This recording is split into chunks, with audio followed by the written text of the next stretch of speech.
won the game. They did it! They did it! They did it! And they're going crazy. They're jumping on each other. One of the most unbelievable finishes you will ever see.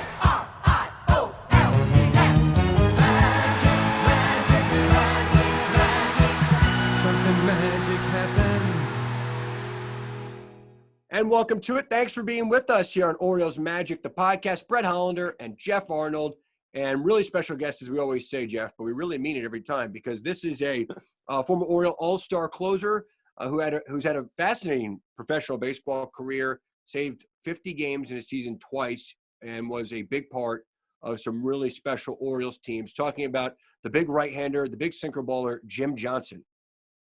And kind of the leader of, I guess he might call it the offensive line that was the Orioles bullpen, a group that had an incredible 2012 season. And Johnson individually, he was an all-star that year. He won the Rolaids Relief Award. He surpassed Randy Myers for most saves by an Orioles closer in a single season. But it was that group as a whole, as he talked to us about in that podcast, which made it such an effective unit. I mean, how many times did you get into the seventh inning and you realized it was over when you would see the ODay and Mattis and Johnson, and then you had the Pedro Stropes and the Luis Ayala, who had a great 2012 season. That group collectively did a lot for the Orioles and helped support what was a really good offense that year, and was overall a unit that was a big part of that team's success. And someone I know that Buck Showalter just adored. I remember Buck saying he saw him pitch a rehab game before he was the Orioles closer, and how he handled himself going back to a rehab game in Double-A Bowie. But here's a guy who, and Jim's going to talk about this coming up, earned his way to the big leagues. I mean, he was given nothing by the Orioles front office. He had to go every step of the way, and sometimes he had to go there twice. Stuff you don't see anymore for a guy who's actually at the time one of the Orioles' top pitching prospects, and those days as a starter, but won the Jim Palmer Award for the team's best minor league pitcher. He was, fairly highly touted, at least by the Orioles organizational standards. Had a really good career before they became competitive, and kind of lost in some really, bad teams and bad bullpens. So he kind of is one of those guys, Geoff, who saw how bad it was, played for a bunch of different managers, and then saw what it could be and what it was. And I often talk about that 2012 team, but specific to those two home games, it was, I don't want to sound corny about a rebirth of baseball. It never goes away in Baltimore, but it's the passing of a baton in many ways. If you kind of fell asleep between 1997 and 2012, and we all kind of said, oh, this is what it's supposed to be like. And that's how it felt. And the crowd, the generational aspects of that for me were very special. I remember game one over a 2-hour rain delay. I'm doing radio coverage live on the Orioles network, which to me personally, I'll just say it was a big deal. I mean, on the Orioles radio network doing rain delay coverage, Joe Angel and Fred Manfred say, take it, kid. And off I went for 2 hours talking to myself. And I remember saying on the radio, and I think there's a tweet out there somewhere to prove it. I also said it there where, we've waited 14 years. What's another few hours among friends? And no one left the ballpark. It was a late night, 2 late nights. The energy was through the roof. And then obviously you felt they had to get one home win in this marvelous season. And they got it in game 2. And it was Jim Johnson nailing down a 1-run victory. And to strike out Alex Rodriguez to do it, it was something. And to do it the night after he gave up the 5 runs in what was a tie game. He needed that, and the Orioles needed that. And like you pointed out, the Orioles had to win one of those games, not only to just give themselves a chance going to New York, but also to do it for the fans that had waited so long. And as we talked about in a previous podcast, it was in September that you started to get a sense this year might be different than some of those other 14 stinkers where it didn't go particularly well. And Johnson talking about how he got on the mound and the mound was actually shaking. It felt like it was moving when he was out there. Just kind of a time of where baseball was suddenly meaningful again in Baltimore, and where people could come out to the ballpark and pack it like, it was being packed in the mid 90s where you had those great teams. And it was a special time. Johnson was a really key part of it. And that bullpen, which I don't think they quite get the credit they always deserve for the job that they did. It was just a unit that you kind of just expected that they would go out there and then they would get it done. And they wouldn't make a whole lot of mistakes and they wouldn't blow a whole lot of opportunities. But I'm glad we had Jim Johnson on, because sometimes I feel like how good that bullpen was, and how many of the, not only, what Jim Johnson did, but, some of those ancillary pieces that were also critical to that group's success. I like that we covered that unit, and he talked about the group as a whole on this particular podcast, and talked about how critical they were to that 2012 season happening. And I think he does somewhat get lost in the shuffle because of the 3 Britain seasons after Johnson was traded to Oakland. He kind of gets lost in the shuffle, I think. Plus, there were so many key bullpen pieces. But listen, it's hard to save 50 games in a season and to do it in back-to-back years. And every game seemed to be important in those 2 years, in 12 and 13. I mean, they were competing to the final week of the season in 2013. That 2013 team, in some ways, wasn't better, obviously. They won 85 games, but they had some just absolute stars. I think their entire infield was in the All-Star game. They were just, they could be a wrecking ball that year. It was a different feeling than 2012. And, they needed a good closer to nail things down. They got that. Yeah, and can you also talk about the fact that this is a 5th-round pick out of a New York high school? Yeah, you don't see it very often nowadays, and it's hard for a player like that coming out of a high school in the Northeast, where you don't play a whole lot of baseball during the springtime, and then he goes into the Orioles minor league system, and he's in rookie ball for 3 years. How many of those guys go on to reach the major leagues? Not a whole lot. And how many of those guys, once they reach the major leagues, have a meaningful career? Not a whole lot. So Johnson defied the odds in that way, and that's what I think makes his journey all that more special. That he passes Randy Myers, one of the all-time great relievers in Orioles history for saves, and this is a guy that probably and he talked about it in the podcast at the very end. Second year where he's in Bluefield, he's like, what am I doing here? And he's coming out of spring training thinking, if I don't make a full season team, like, I'm done. And that was also a pretty telling part of the podcast, because when you see 3 years in rookie ball, you're like, high school or not, how did this happen? Yeah, and Jim Johnson's from Johnson City, New York. Isn't that funny? Big guy, 6'6", 250. If you didn't see him in person, I mean, really an imposing guy. But let's get to it. Jim Johnson on Orioles Magic, the podcast presented by Miller Lite.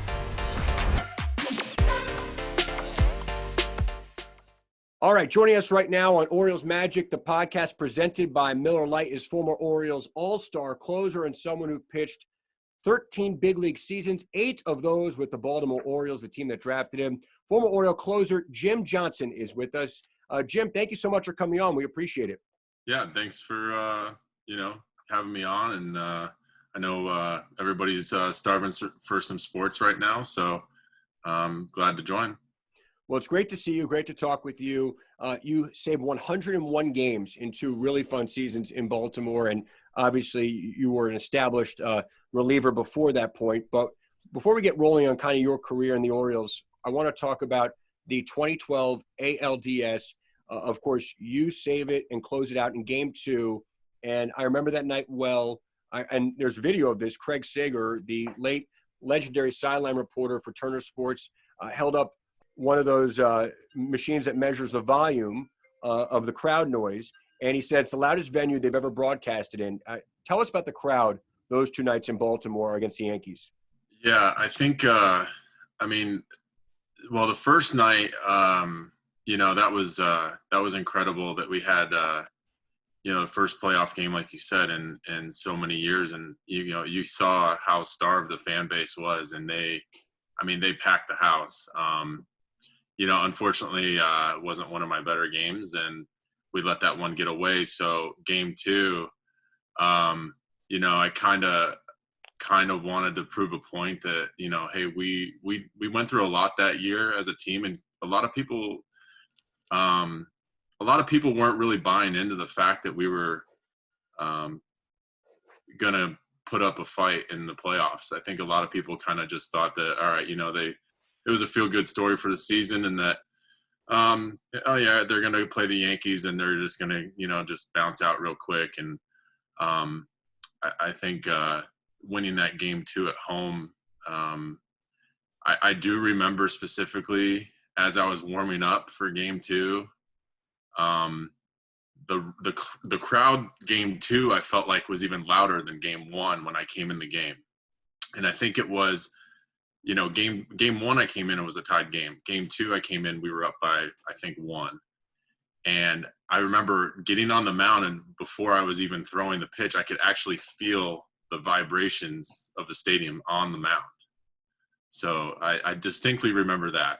After that, things kind of get a little blurry, kind of game fog, but it was definitely, a moment that I really don't ever forget.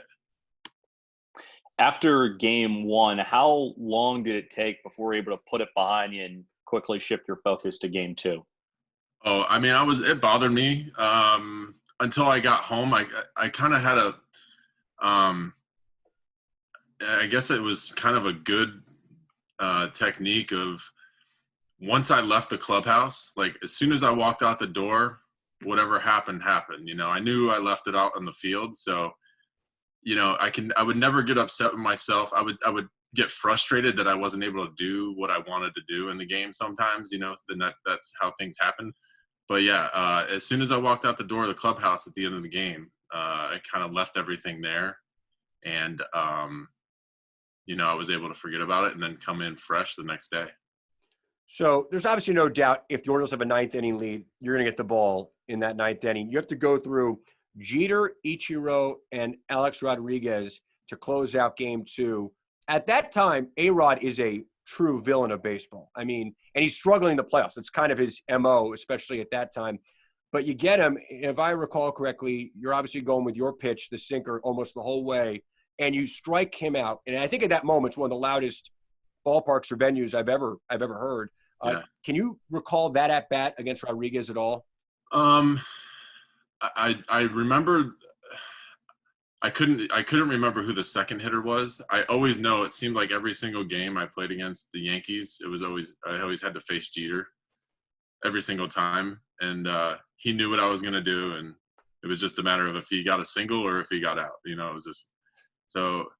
And I handled him well, so I didn't mind seeing Jeter. Cano and Ichiro always gave me fits. So I couldn't remember who the second hitter was, but you said it was Ichiro that year. And then Alex, I do remember I gave him a steady diet. I like to work him in and out. And Wieters and I always like to try to really focus on making him conscious that I was going to go inside, but not just for a swing, or not for just like pushing him off the plate, but I was actually showing him that I would pitch for a strike on the inner part of the plate. And if I could do that, it gave me a little bit more options of what I could do throughout the at-bat. So I know that during the playoffs, the ball out of my hand would definitely come out a lot different than during the regular season. And a sinker, when a sinker comes out, you don't really want it to ride true like a four-seamer, and just the adrenaline would take over. And so some of the pitches would flatten out on me. And so I do remember pitching inside, and I wanted to throw strikes in there, because Alex, when he was going good, he would stay inside out the ball. So anything that didn't finish inside, he could do some serious damage on. So you had to do that. I do remember last pitch was probably one of the better pitches I threw on the outside corner. I don't remember if he swung or check swung or whatever it was, but I don't know. I kind of blacked out after that. And he swung, for the record. He did swing? Okay. I don't know. It was either he swung or he half swung. It was one of the two. So, but yeah. And then after that was kind of blurry. It was really loud. So I don't. It was kind of like a black zone there. What was it like watching Mattis and ODay before that? Because prior to you coming in, Mattis got in a spot where intentionally walks the potential go-ahead run, puts him on base, throws a wild pitch. You get runners at second and third. Do you remember anything about that and maybe that decision and how it ended up working out? So a lot of like the in-game stuff, it's really hard to recall. It's funny how like your brain kind of picks and chooses like certain events to remember. I do remember there was a strategy issue where we ended up intentionally walking somebody, and so that would have been it. And I remember like thinking through it, and I'm like, I always just referred. I was like, well, Buck knows what he's doing, and we're gonna whether it's the right or wrong decision, we're going with it. So, and how it plays out, and Buck always when we got to that point in the season, he always would remind us. He's like, once you get to the playoffs, it's a coin flip. I mean, you battle the 162 games. I mean, things happen and it's a coin flip. So there's never really a right or wrong decision. I think he might have been playing off of his gut and also knowing the guys that he had to work with. But ODay that year was so solid that, and if he was following Mattis, he probably did ODay follow Mattis in that situation? ODay came in first, and then Mattis came in right afterwards. Okay. So, there was probably, we had already used, ODay was basically our second closer that year. The old term would have been a stopper, I guess. So, he would stop any momentum. And, at that point, I probably wasn't paying too much attention I was trying to stay in my own little bubble rather than try to play the guessing game of what's going on. But I'm sure I was watching, but I probably wasn't. Something didn't stick, but sounds familiar. Tell me about that 2012 bullpen. The team was just an incredible group to win 93 games and that sub 500 drought, which you knew all too well, the losing drought, the playoff drought, all of it kind of going away. But the bullpen was the hallmark of that team, and the team played for that bullpen to have, as you mentioned, Darren OBrien, Brian Mattis finding a niche late in the year. Obviously, what you were doing the back end, but guys like Pedro Strop or the veteran Luis Ayala, people forget had a great year, and there were a lot of other guys who would, like Troy Patton, had a run that year. Tell me about that group collectively and how much the club leaned on it. Yeah, it was kind of a reflection of the type of team that we were, and I always reference, that team that year. That was the one year where I felt like we had. Well, in September we even had more than 25, but you used the term of 25 guys. It was an absolutely cohesive 25-man unit, and I know that year, if I remember correctly, we had tons of transactions, but every 25 guys, that turned into obviously 30-something guys probably throughout the course of the season. All those guys were pulling the same way. The same direction of that rope, and it was incredible to watch how that unit together outperformed probably our abilities just because of how well we played as a group. And so it seemed like every game we would either win by 1 or 2 or we'd lose by like 6 or 7. It was so it was how things lined up, and it was a fun group of guys to play with for sure. And you mentioned some of the guys involved in that bullpen. I think I'm trying to think of who else was in that, because sometimes I get 12 and 13 mixed up. So guys like Britton and Hunter and were there, Arrieta to some extent. Guys who made starts at one point of the season, became relievers later in the year. Yeah. The core group, as you mentioned, yourself. I remember it was, Strop and ODay were rock solid the whole year. And I think you mentioned, Mattis and Troy Patton. Those were two lefties that played a big role for us. Because there were times where we needed that big left-handed out, and in the East, there always seemed, with you playing the Red Sox, you have Ortiz and a couple other guys, and the Yankees especially, the lefties that they had throughout their lineup to keep them off of us on the backside.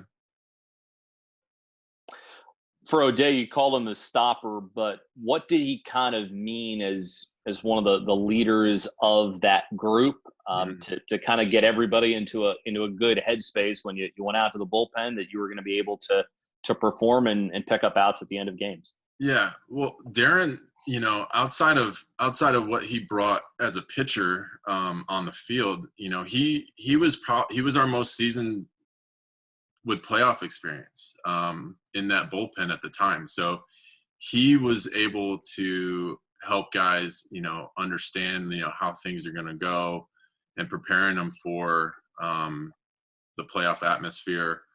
And not just the playoffs themselves, but that last stretch of the season and how to finish, the right, and focus on the right things going into the playoffs. And, he was instrumental in a lot of aspects, helping me out. Obviously I had a up and down playoff short series there, but, there was a lot to learn from that going through it.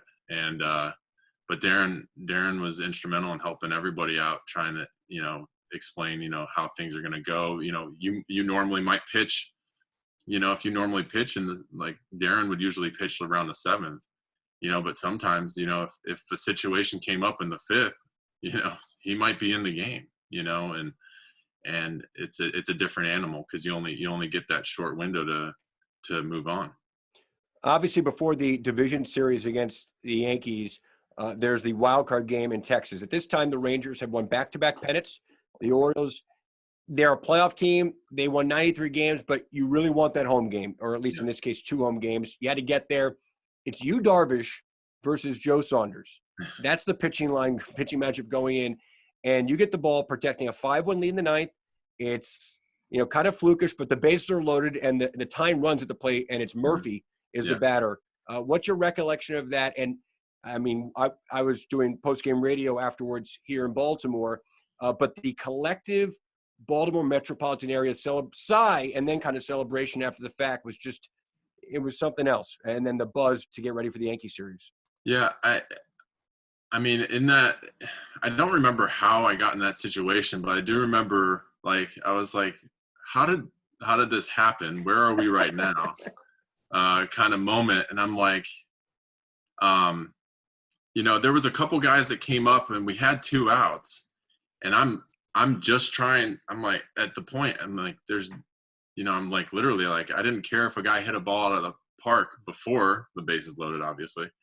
But I was like, just trying to make him put it in play, because I knew I had such a good, solid defense, up the middle behind me, that if they put the ball in play, I mean, there's high percentages this game's over. And I think somebody extended it with a single or something like that. And I'm like, you know what? It's, we've gone too far for this to turn sideways on us, and I just felt like we had the momentum. I felt like we actually had the momentum going into the series anyway, because I distinctly remember going out onto the stadium and we were doing our warm-ups and stuff, and just watching the body language of the Rangers collectively. It seemed like they did not want to be there. And I found that to be shocking, they had been there, and I felt they assumed that wild card game was a chore, for them. Like, oh, we got to do this, we got to play them, and then we can start the playoffs.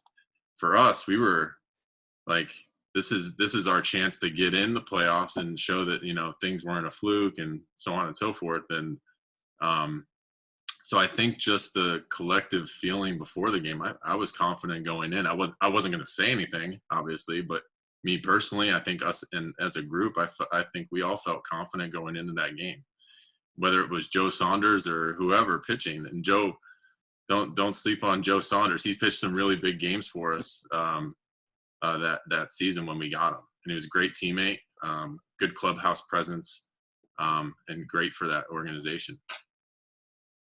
Kind of going back to the game 2 win, was there any added, significance to it? I mean, you had to win the game, obviously, going to New York, but did it mean anything more that you guys were able to beat Andy Pettitte, who historically will probably go down as one of the greatest postseason pitchers ever? Yeah, I mean, I just remember every game was a dogfight. I mean, I feel like every game was like 1 or 2 run game. I mean, I feel like every game was 2-2 or 1-1 at like the whole game. So I didn't remember who started the game for either team. I remember game 5 that we just got steamrolled by CC, and we never could get anything going against them. That's what I remember most about the series collectively. What stood out, like we literally couldn't do a thing against him for some reason. And we just didn't have like one moment where we got that big hit or anything. It seemed like everything was kind of like scratch and claw to get everything you had to get. I mean, their team was stacked. I mean, there's no way to to sugarcoat it. I mean, they had a Hall of Famer quality player at almost every position or coming off the bench. How many teams had Raul Ibanez coming off the bench when they sit Alex Rodriguez? One pitch I want back that kind of flattened out on me, and it ends up in the right field, stands in Yankee Stadium. So it's like, there's certain things that just, you recall easier than others. Some are more painful, some are more enjoyable. But I think the biggest thing going back, like you said, at game 2, the biggest thing was we had to win. 1, we had to win one for our home fans. And 2, we had to at least even the series going back to New York. And I think we played well in New York. We weren't really shocked by the big city or anything like that. But we had, as a series, like winning game 2 was a must win for sure.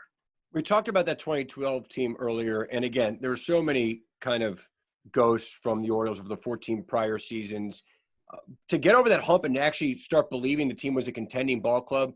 I always talk about the series against the Yankees in September. I mean, everyone kind of woke up, it's Labor Day, and damn, we're in this thing kind of feeling. And the whole city kind of got that at the same time. When did the players start thinking? You guys have this huge July through September, but competitive in April and May. But people are looking at the roster, the one-run wins. Is it really making sense? Yeah. When did you guys start believing it? I mean, I think we went into the season thinking we were much better than the previous years that we had.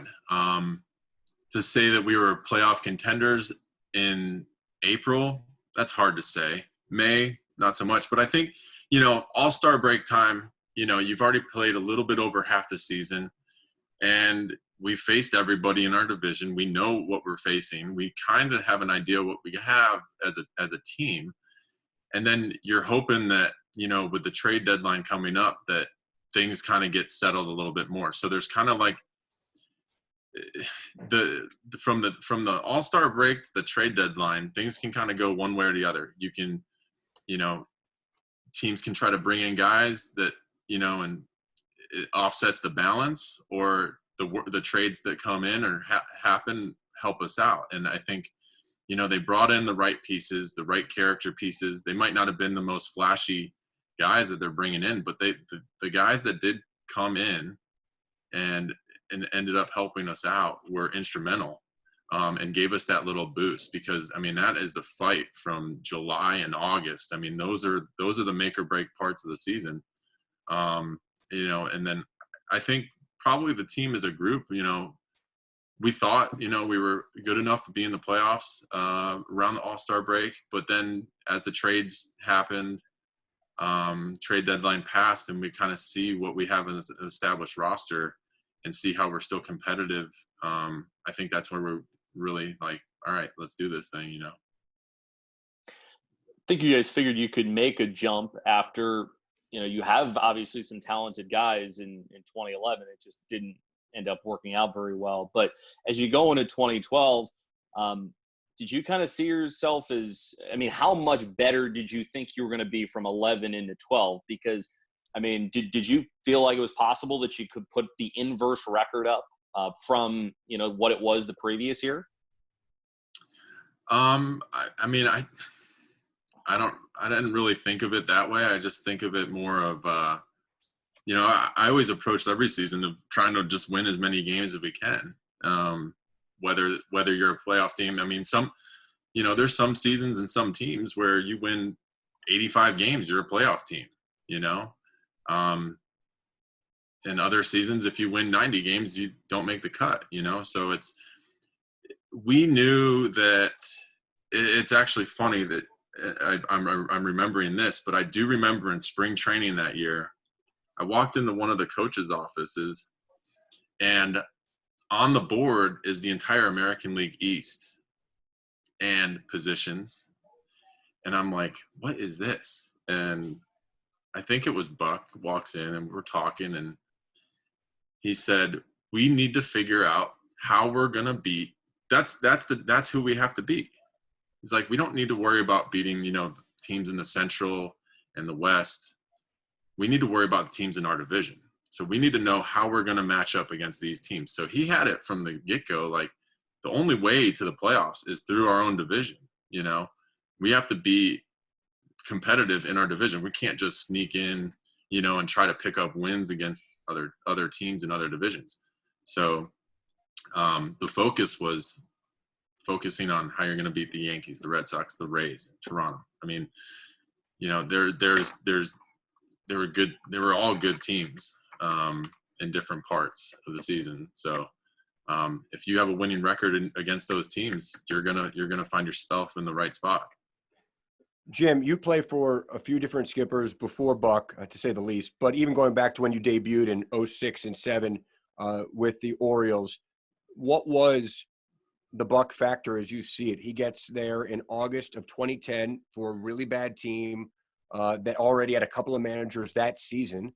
And then, it looks like it's happening overnight with how you guys finished 2010, but 2011 still a bad season as far as the record goes. What was the Buck factor, in your mind, and how did it change? It seemed like guys, kind of reached their abilities with Buck as the manager. I think there's a couple of things that go into it. I think one thing when Buck came in, I think the biggest change was just a cultural shift in everything of how things were done. If it made sense, we do it. If it doesn't make sense, why are we doing it? I think there was a lot of extra stuff that was kind of trimmed. And I think what set Buck apart from other managers, I think he was a really good evaluator of talent, but he wasn't just evaluating the major league roster. This guy knew about guys in the Dominican Summer League. I'm sure there were times in your office where he would mention some random guy in like the Dominican Summer League or Bluefield, West Virginia, and you're like, what? How does he know who this? He would he would pour through game reports throughout the organization. So in the time that he was there, he wasn't just like worrying about the major league roster. He was trying to figure out, and evaluating talent even at the lower levels because the whole minor leagues, the whole purpose of the minor leagues is to create a quality major league team. It's not about winning minor league titles. It's about being a competitive major league organization and winning major league ball games. And I think, I remember hearing from some of the coaches where he had a meeting at one point where he told, like the A-ball and AA coaches, like, listen, there is going to be a player from your team this year that's going to help us in the big leagues or next year. And he's like, this is all part of the organization. So I think getting everybody kind of getting on the same idea, like, all right, like we're all moving in that same direction. We're all helping out the major league club. I think it just simplified things, and let guys play. And I think he did a good job of communicating with, some guys might have a different opinion, but I thought he did a good job of communicating. I thought he brought out the best in the majority of the guys when they were there. Go to September 21st of that year when you passed Randy Myers for the all-time single season saves record. What did that mean to you? Honestly, those kind of things that happen where, I was kind of singled out. I really never put too much stock in them. Looking back on it, it's obviously an outstanding achievement that I was able to do, looking back at things. But in the moment, I was never one to think about, oh, I need to have this or that for my, for my personal accomplishments. And I always thought of all the saves and all those, the one run record things. You want to talk about that? That's the kind of things like, that was our bullpen as a group. That was more reflection of them than it was of me, I felt. And so I took more pride in that, and obviously our records, in that kind of stuff. And just as a team, getting to the playoffs, like those are the things that I enjoyed more over any sort of personal achievement. Jim, tell me about the life of a closer. Obviously, it's one of the more fascinating things to look at in sports. I don't know. I mean, you're a football fan. You follow other sports. Is it a hockey goalie? Is it is it a place kicker? I mean, tell me about that world. It's kind of an isolation. You're beloved when you do well, but even if you have a fantastic season, 50-plus saves, you might blow one or two. I mean, and complained to the media about even the term blue. Like, he didn't like that even terminology because you never really had it ever. There weren't 27 outs on the other side. But the mindset, and you were a very accomplished reliever before you even got to the ninth inning. Tell me about that jump and what the mindset needs to be. Well, if you want to put it in perspective, it's not necessarily a closer, but any reliever is always, I always say it's an offensive lineman in football is the best way to put it. And it's like, yeah, nobody really knows an offensive lineman until they blow a coverage and their quarterback's, getting carted off the field. That's kind of, it. I was never like the flashy or anything like that. Actually, Darren, it's funny, Darren was giving me stuff over the A-Rod strikeout in the playoffs because they actually got a picture of me like somewhat celebrating. They put it on a baseball card. He's like, the one time you do something, they actually capture it, No. But, it's, you just kind of live in your own world. I mean, it's the guys that are in there, they know what I'm trying to think of the best way to explain it. I mean, it's not like flashy or anything like that. We don't really, we're like looked at as like the failed starters. And it's funny, like people think about, talk about the 2012 season and all that, and the saves. I think I pitched better in 2011 and 2008 as me personally. I think I had better seasons those years than I did in 2012. And so, the stats only tell like a part of the story, and there's different phases for each. And I don't really have too much. It's hard to kind of explain unless you kind of been in organized baseball. I don't know how to really explain it any other way. When you were getting started in the big leagues, who were a couple of relievers that helped you out and gave you some advice and kind of got you in the right mindset to be able to perform on some of the biggest stages out there? Well, I was never nervous pitching in the stadium. And that's a weird thing to say. I never, even in my debut, like I think my first pitch, I was a little nervous as a starter, but other than that, I was never nervous. I was never intimidated over who was at the plate. But guys that really helped me in my career, the first full season I had there were guys that none of them pitched anything close to what I pitched like. And, Chad Bradford, who was a submarine pitcher. All right. And then we had Jamie Walker, a left-handed slinger, and then George Sherrill. I mean, those three guys, who had been in the big leagues for quite some time combined, all took me and kind of explained to me like how to prepare and to pitch every single day. I mean, because that's what you have to do as a reliever. You basically are an everyday player that might not be used every day.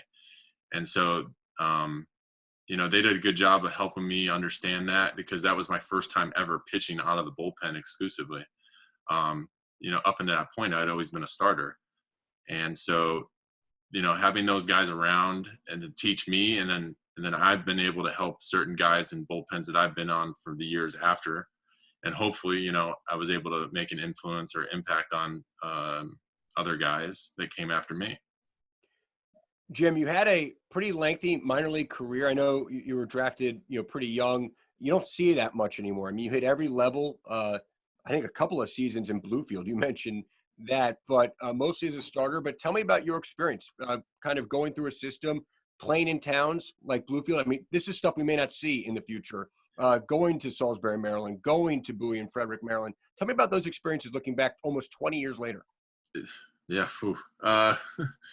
Well, it's interesting because I was and I don't know how many guys can say that they made it to the big leagues after playing 3 years of rookie ball.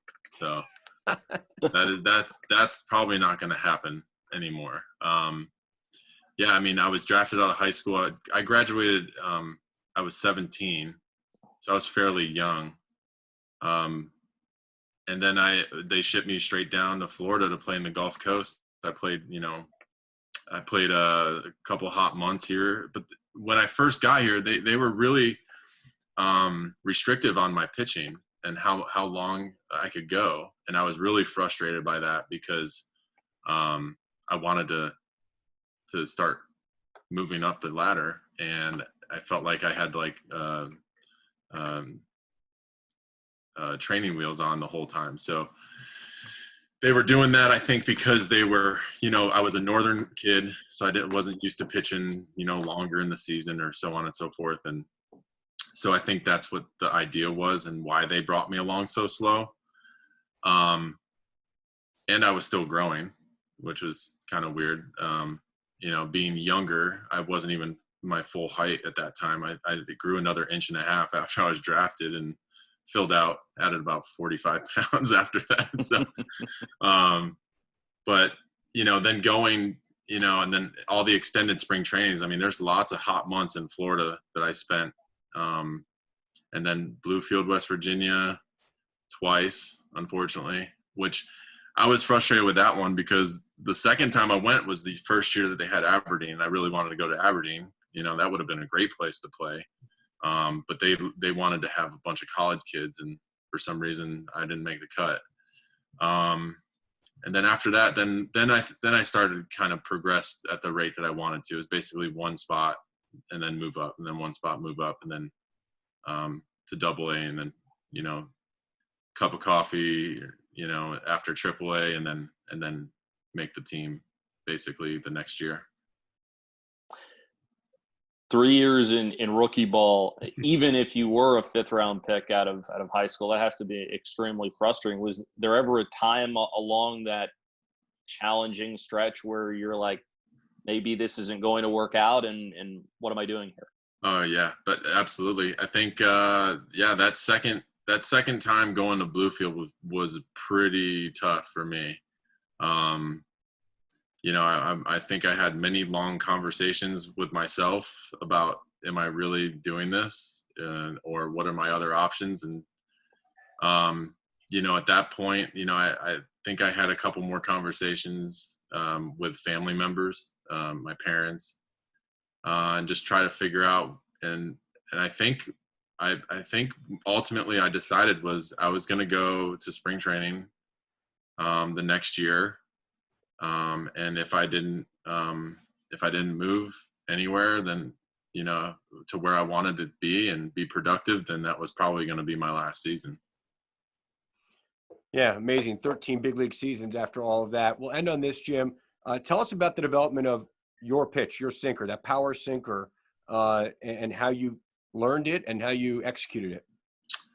Well, I never really was a 2-seam pitcher or a sinker pitcher in the minor leagues. I was predominantly a 4-seamer. And it was about the time, it was towards the end of the time I spent in AAA. I was talking with a couple guys, and I was asking them basically how often they throw their sinker and their 4-seamer. And these are guys that have been like up and down, and some guys' splits were different. Some guys, I was, might have been an 80% 4-seam, 20% two-seam when they throw their fastball. And at the time, I was about 80-20. I would throw about 80% four-seamers. And I thought at the time, I was getting more ground balls on the two-seamer. And so I figured I'd go to 50-50 and see how that went. And I think I went out to the fall league and I started throwing more of those sinkers. And even though it was Arizona, I was getting good results. And so that next spring training in big league camp, I just pretty much committed to flipping it around the other way and going 80-20 in favor of throwing two-seamers. And we were throwing like interleague games, like the practice, games before. And Chris Gomez, yep, infielder, been around a while, and he was on the team the year before. And I think he had made a comment to Brian Roberts at the time. He was like, "Who is this guy throwing these bowling balls?" Is what he said to Brian. And Brian was kind of filling me in, and I was like, "Well, that's pretty much concrete evidence that what I was doing, and I was doing right." So I didn't really try to manipulate. I just threw it. I just grabbed it a certain way and just threw it. I didn't try to make it do anything different. And it's funny not funny, but it's tough because as the years changed, things kind of changed with feel, and I felt like the ball changed a little bit. So it made it harder for me to throw it. So it wasn't as effective later on in my career, but I don't know if it was, just getting older or whatever, but, I still threw it more often than not. But, as you now see, a lot of guys in the game now are throwing four-seam, backspin balls, top of the zone. So it's interesting how the game has evolved. There was a stretch there where it was, ground balls and sinkers, and then now it's like four-seam power, big curve balls and stuff like that. Well, Jim, we really appreciate it. And thank you so much for joining us. We hope you and your family are well during this, and hopefully we'll see you at a ballpark at some point soon. Yeah, at some point. I know my son's been dying to watch real baseball. He's getting bored of watching the 1997 World Series and replays and stuff. So, but yeah, he's also bummed that their Little League season got canceled. But I'm sure that's a lot of kids and a lot of families. But yeah, we'll see what happens. Hopefully things get worked out, and I'd like to see sports again. I think a lot of people do. Yeah, amen to that. Jim, thank you so much. We appreciate it. All right, thanks. Year-round, the Orioles focus their philanthropic efforts on two distinct pillars: strengthening our community and empowering our youth. In times of crisis, the Orioles aim to bring visibility to resources our community members need the most. The Orioles have partners with world-class organizations like the Maryland Food Bank, MedStar Health, and the Salvation Army to help those in need. For more information and to learn how you can help, visit Orioles.com/community resources. Yeah, and Geoff, it's funny. Jim Johnson had really thoughtful answers to everything we asked. I think he had a hard time coming up with the words about being a big league closer. And I find that so interesting. He had a great analogy about the offensive line. I absolutely love that. I think I'd almost equate it more to a goalie or to perhaps a place kicker. That's what I was thinking. The isolation of it all. Let's face it. When he came on for Game 2 of that ALDS, I know for a fact half the stadium was saying things I cannot say on this podcast right now. They just saw him, struggle the night before. And I'm of the group that believes we throw around words like choke far too easily into our society when we talk about sports and the sports vernacular. Sometimes you get beat. How about that other guy is pretty good you're trying to get out? And there's also luck and variables in play in every situation. And when you're talking about a one-inning scenario where you're going to get the best effort of the opposing club, and it's the only time in the game where the ballpark is completely lit and on its feet, any bunt play, any steal play, any hit and run play, batters can be more patient. It's all possible in that ninth inning, particularly defending a 1 or 2 run lead. It is a different mindset, and we've seen some great relievers fail in that role. And it's just a different mindset. It really comes down to what Jim described after Game 1 of putting it behind you the moment you leave the ballpark. But how many of us in our lives and our jobs can say we're able to do that? I tell you, when I've had a tough day, tough radio show, tough time calling a game, I can't put it out of my mind that quickly. Neither can I. I mean, I would go back and watch it and beat myself Agonize? up. Yeah, agonize, beat myself up for a couple of days, especially if you don't put a good performance together. I mean, I might have individual calls that I'll go back and like, oh, did I really do that? But I think what made Mariano Rivera such a great closer, and I read this someplace, was that he would put the blown saves behind him when he would leave the mound, which is really hard to do. And Johnson talking about how, okay, you leave the clubhouse, then you sort of have to put it in the past. That's an unbelievably hard thing to do. And if the role of closer isn't hard enough, think about how many people say, all right, we'll put you into the closer's role and we'll see how it goes. And then it doesn't work out. I mean, we've seen countless times, not only in Orioles history, but in other places too, where you try somebody out, you put them in a role, they don't succeed, and then boom, they're vanished someplace else. And then you bring someone else in. It is a tireless job, which is extremely stressful, where you have to manage adrenaline and understand what your adrenaline is. I mean, maybe that's the reason why you see closers with some of the most bizarre routines out there, because they have to figure out how to be in control when they go in there. That's a lot of the reason where I kind of equate the closer's role to that of a place kicker. You need to get 3 outs in a lot of cases. Sometimes it's a little bit more, and you're expected to come through. And if you don't come through, then you're going to hear about it. And then if you have the same experience happen the next day or a few times a week or whatever, then suddenly everyone starts talking about, all right, are we going to replace our closer? What are we going to do? And it's a thankless job if you're a closer. It can be a very high-paying one if you're one of the good ones out there. And but any time where you can put together 50, 51 saves in back-to-back years, that's certainly saying something about you as a pitcher and as someone who's able to manage adrenaline and stress and walk into those situations, sometimes with the bases loaded, and know that it doesn't matter what the circumstances are. We've got a 1-run lead, and I have to figure out a way to get us out of this. Yeah, there's no question. When you feel as a fan or onlooker, or I'm sure as a player, that you had a lead in a 9th inning and you don't win that game, it feels like you let one get away. And it's probably unfair because, let's face it, I mean, even Zach Britton gave up a few runs in his 2016 season. Not many, but he gave up a few. I mean, you're going to give some up. It's a game of failure. It sounds cliche, but it is.